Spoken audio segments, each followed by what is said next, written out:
Welcome to Andhraprabha. నేను మీ హేమమాలిని. ఇప్పుడు చాలామంది ఒకే ఒక ఆలోచనలో పడ్డారు. ఏంటి ఆ ఆలోచన అంటే, దేవరా మూవీ షూటింగ్ అయితే స్టార్ట్ అయింది. విజువల్స్ గ్లిమ్స్ అన్నీ చూసాం, చాలా చాలా బాగున్నాయి అన్నారు. కాకపోతే ఈరోజు వచ్చిన లేటెస్ట్ న్యూస్ ఏంటంటే, అందులో సెకండ్ హీరోయిన్ యాడ్ అవుతుందని చెప్పానన్నారు. ఇప్పుడేంటి సెకండ్ హీరోయిన్ ఏంటి, ఇంకా మూవీ 1 monthలో రిలీజ్ కావాలి, ఇలా ఏమంటారు గ్రాఫిక్స్ వర్క్స్ ఒక్కటే డిలే అయింది కాబట్టి ఇలా డిలే అవుతుంది అనుకుంటున్నారు. మరి ఇప్పుడు సెకండ్ హీరోయిన్ ఎంట్రీ ఇస్తే ఈమె ఎప్పుడు షూట్ చేయాలి, ఈమె షూట్ చేసి ఎప్పుడు పోస్ట్ ప్రొడక్షన్ వర్క్స్లోకి వెయ్యాలి, ఇవన్నీ ఏంటి, ఇవన్నీ ఆలోచిస్తుంటే ఎన్టీఆర్ గారి ఫ్యాన్సే కాదు, కొరటాల శివ గారు కూడా ఒక పక్కన టెన్షన్ పడుతున్నారనే చెప్పొచ్చు అనమాట. ఎందుకంటే సో ఇలా మనం తెలుగు సినిమా హిస్టరీ చూసుకుంటే ఇలా బ్రేకులు ఇచ్చి పోస్ట్పోన్ అవుతున్న ఏ సినిమా అయినా సరే హిట్ అయిన దాఖలాలు చాలా అంటే చాలా తక్కువ ఉన్నాయి. రీసెంట్గానే ప్రూవ్ చేసింది మన గుంటూరు కారం. అవునా, ప్రొడక్షన్ స్టార్ట్ అయ్యి ఈ సినిమా అంతా షూట్ చేశాక మళ్ళీ హీరోయిన్లు మార్చి మళ్ళీ ఇంకో కథను క్రియేట్ చేసి ఒక డిఫరెంట్ టాక్ని అయితే తెచ్చింది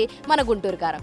మరి ఇప్పుడు చూసుకుంటే కొరటాల శివ గారికి ఇది డూ అండ్ డై సిచ్యువేషన్ అని చెప్పేయచ్చు. ఎందుకంటే ఆయన ఆచార్య తీసి ఒక డిజాస్టర్ హిట్ని ఇచ్చిన తర్వాత సో అందరూ కూడా చాలా ఈగర్గా ఉన్నారు. అండ్ అందులోనూ ఎన్టీఆర్ కూడా ఇది చాలా స్పెషల్ సినిమా అని చెప్పాలి.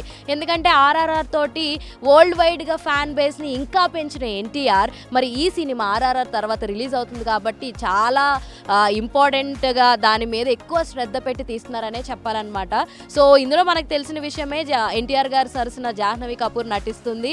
సో జాహ్నవి కపూర్ని తీసుకున్నాక కూడా ఇప్పుడు కొత్త హీరోయిన్, రెండో హీరోయిన్ ఎంటర్ అవుతుంది. మన శృతి మరాఠీ అనే ఒక ఆమె ఎంటర్ అవుతుంది. సో ఈమె ఎంటర్ అయితే స్క్రిప్ట్లో ఇంకేమైనా చేంజెస్ ఉన్నాయా, ఎందుకు ఇప్పుడు సెకండ్ హీరోయిన్ని రీప్లేస్ చేస్తున్నారు, ఈమెను పెట్టి మళ్ళా కథని ఇంకేం షూట్ చేస్తున్నారని చాలా అనుమానాలు అయితే ఫిలిం ఇండస్ట్రీలోనే కాదు అటు ఎన్టీఆర్ ఫ్యాన్స్లోనూ అదొక రకమైన క్యూరియాసిటీని అయితే పెంచుతుంది. మొత్తానికి సినిమా ఎలా ఉంటుంది ఏంటని. అంతేకాదు ఎన్టీఆర్ ఫ్యాన్స్కున్న మరొక చిన్న భయం ఏంటంటే the great visionary director Rajamouli గారు తీసిన సినిమా హిట్ అయిన తర్వాత అందులో యాక్ట్ చేసిన యాక్టర్ ఇంకో సినిమా తీస్తే ఖచ్చితంగా అది ఫ్లాప్ అవుతుంది. మరి ఆ కోవలో చూసుకుంటే RRR తోటి మంచి హిట్ అందుకున్న ఎన్టీఆర్ తర్వాత వస్తున్న సినిమాయే దేవరా. మరి ఈ సినిమా హిట్ అవుతే కనుక ఇప్పుడు దాకా రాజమౌళి గారి మీద ఉన్నటువంటి ఆ బ్రాండ్ ఏదైతే ఉంటుందో అది వేరే హీరోస్కి పరిమితం అవుతుంది కానీ ఎన్టీఆర్కి కాదు అని ఒక ట్యాగ్ లైన్ తోటి ఎన్టీఆర్ ఫ్యాన్స్ అందరూ అయితే రెడీగా ఉన్నారు. బట్ ఇప్పుడు ఏదేమైనప్పటికీ టైం దగ్గర అవుతున్న సరికి ఇలాంటి గ్లిచెస్ అన్ని చూసి కాస్త అయితే టెన్షన్ పడుతున్నారు.